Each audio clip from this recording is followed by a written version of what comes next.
बिस्मिल्लाहिर्रहमानिर्रहीम, अस्सलाम वालेकुम। आज मैं आपके साथ रेसिपी शेयर करने लगी हूँ मेथी के पकोड़े, बैंगन के पकोड़े और आलू के पकोड़े की। और ये जो मेरे चैनल पे आपको इस केचप है, इसकी भी रेसिपी आपको मिल जाएगी। और मेरे चैनल पे आपको दाल चना दाल के भी पकोड़ों की रेसिपी मिल जाएगी। और ये बहुत टेस्टी बने हुए हैं। ये देखें, बहुत मज़े के बैंगन के पकोड़े हैं। और ये जो हैं, ये आलू के हमने पकोड़े बनाए हैं, ये देखें। और ये हमने बनाए हैं मेथी और पालक के पकोड़े। तो ये आप ज़रूर ट्राई करिएगा, हमें ज़रूर बताइएगा कि आज की रेसिपी आपको कैसी लगी। जो हमारे चैनल पे न्यू हैं, मेरे चैनल को जल्दी से सब्सक्राइब करें। चलें आए रेसिपी की तरफ। जिसके लिए मैंने लिए मेथी। जैसे कि मैंने बताया, मैं मेथी वाले पकोड़े बना रही हूँ, मेथी और पालक के। तो मेथी मैंने इतनी सी ली है, मैंने बारीक बारीक काट ली है। ये इसके अंदर हम पहले डालेंगे बिस्मिल्लाह। और इसके बाद मैं डालूँगी पालक। पालक मैंने 1 कटोरी काटी है बारीक बारीक।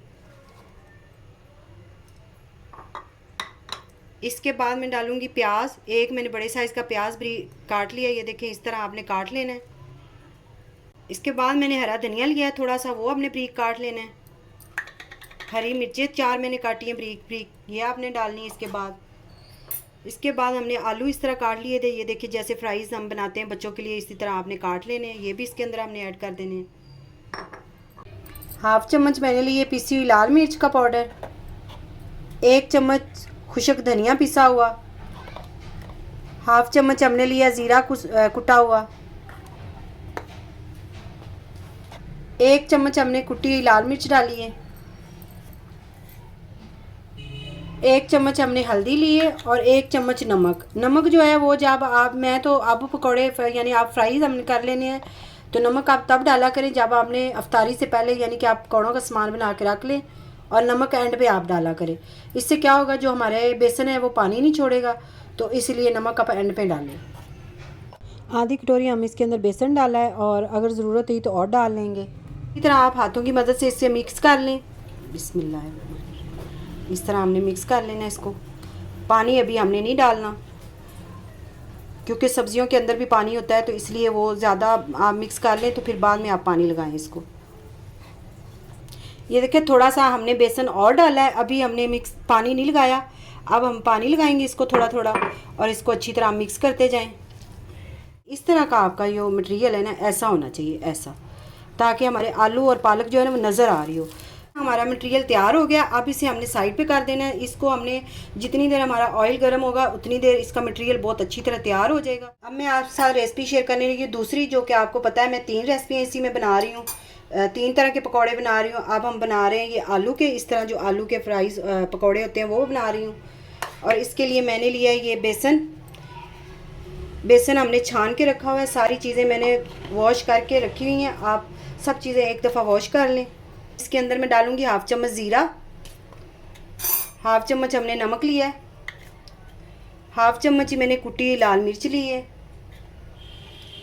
1/2 चम्मच हमने इसके अंदर हल्दी डालनी है। इसको थोड़ा सा पानी डालकर आप इसको लिक्विड इसका बना लें, घोल लें इसको।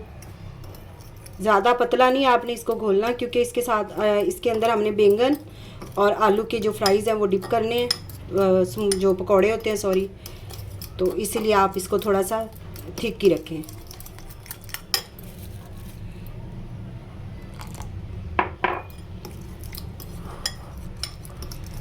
ये देखिए, इस तरह हमने इसको घोल लिया, इतना आपने घोलना है, और इसका लिक्विड तैयार हो गया। अब इसको हमने साइड पे कर देना है। आलू मैंने इस तरह काट लिए थे, आपको पहले भी दिखाया है, इस तरह आपने काट लेने हैं। ये हम आलू के पकौड़े बनाएंगे, और आलू मैंने अच्छी तरह वॉश कर लिए थे, तो इसको हमने साइड पे कर देना है। साथ में मैं बैंगन के भी पकौड़े बना रही हूँ। इसके लिए मैंने एक बैंगन भी काट लिया था इस तरह। तो ये जो हमने बनाया था इस तरह मैदे बेसन का लिक्विड, तो इसके अंदर हम पहले डिप करेंगे ये बैंगन।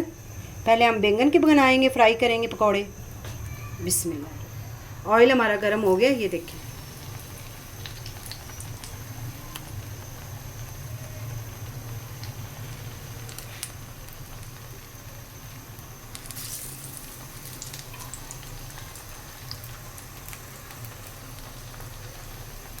सारे हम इस तरह बैंगन के पहले पकौड़े बना लेते हैं, फिर आपसे मिलते हैं। इस तरह आपने साइड चेंज करते रहना है ध्यान से, ताकि आपके ऊपर ऑयल ना गिरे।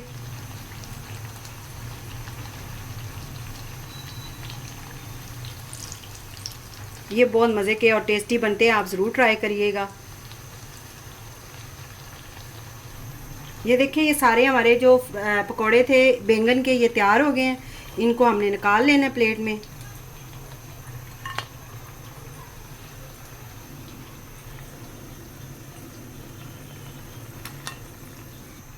अब हम बनाने लगे आलू के पकोड़े। इस तरह हमने आलू को बेसन में डिप करना है और इसको ऐसे डाल देना है।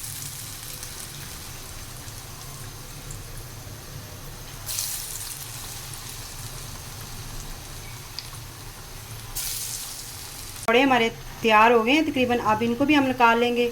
ये हम आलू के पकौड़े बना रहे थे। अब इनको हम एक प्लेट में सारे निकाल लेंगे, ये वाले पकौड़े।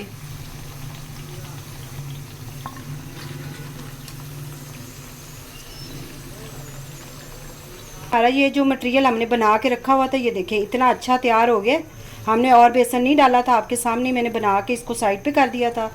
अब अच्छी तरह हम मिक्स इसको और कर लें और इसको आपने हाथ से डालना है। हाथ से जितने अच्छे पकोड़े बनते हैं, आप चम्मच के साथ डालेंगे तो वो टेस्ट नहीं आएगा और ना ही क्रिस्पी बनेंगे आपके पकोड़े। और नमक और मिर्च आप इस टाइम आके चेक कर लें।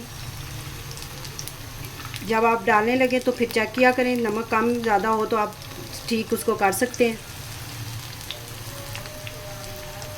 इस तरह हमने छोटे छोटे आपने पकोड़े डालने हैं, बड़े बड़े नहीं, ताकि जो अंदर हमारा बेसन है वो अंदर तक पक जाए, कच्चा ना रहे। इस तरह हमने सारे पकोड़ों की साइड चेंज कर लेनी है। ये देखें, ऐसे देख रहे हैं आप, छोटे छोटे मैंने बनाए हैं, ज़्यादा बड़े नहीं, क्योंकि छोटे जो होते हैं वो बड़े मज़े के क्रिस्पी क्रिस्पी बनते हैं और जो बड़े वाले समोसे पकोड़े होते हैं वो अंदर से कच्चे रह जाते हैं, बेसन जो होता है वो कच्चा रह जाता है। ये देखिए, पकोड़े हमारे तैयार हो गए हैं। आज की रेसिपी अगर आपको पसंद आई हो तो कमेंट में ज़रूर बताइएगा। दुआओं में याद रखिएगा। Thank you. अल्लाह हाफिज़।